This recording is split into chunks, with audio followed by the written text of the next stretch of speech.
po mga kapwa Pilipino ko, binabati ko po kayong lahat sa ang mansulok ng mundo. Nagbabalik na naman po ang inyong lingkod, Magandana. And for today's video po, I will quickly discuss po about sa bus card ng Dubai and Abu Dhabi. So without further ado, let's get started. Straight to the point na po ito. Ang bus card po ng Dubai ay tinatawag na null card. Okay po? At ito po ay pwede nyong gamitin sa buong zona ng Dubai, mapabasman o metro station. Ang minimum po na recharge ng null card as of August 17, 2024 ay nagkakahalaga ng 50 dirhams o 50 sa pera ng United Arab Emirates. At i-advise ko po na i-check nyo po yung restriction kasi bawat zona po may restriction yan. So, alamin nyo po kung anong zone po kayo magtatrabaho, kung anong zone po yung kinabibilangan ng o kinasasakupan ng location na pagtatrabahuhan nyo.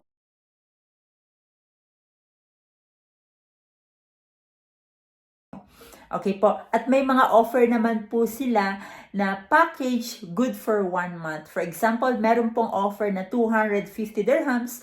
Good for 1 month na po yun. And unlimited na po iyon.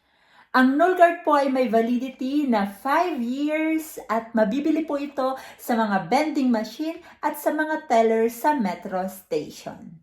Madako naman tayo sa bus card ng Abu Dhabi at ito ay tinatawag na Hafilat. Okay, Hafilat card po ay pwede nyong gamitin sa ang zona man ng buong Abu Dhabi at pwede rin po itong gamitin papuntang Al Ain. Ang Al Ain po kasi ay kinasasakupan ng Abu Dhabi. Meron din po itong validity na 5 years at ang kaibahan lang po nila ng null card ay ang Hafilat po ay pwede nyo pong i-recharge ng unlimited for 1 week at pwede nyo rin po siyang i-recharge unlimited for 1 month.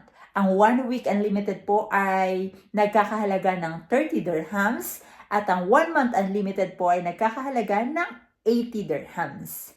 And yun lamang po for today's video. Sana po may na-share po ako sa inyong mahalagang impormasyon.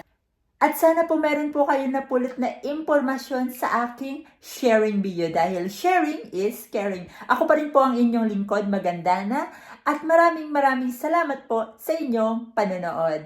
See you on my next vlog. Magkita-kita po ulit tayo sa susunod na sharing video. Paalam!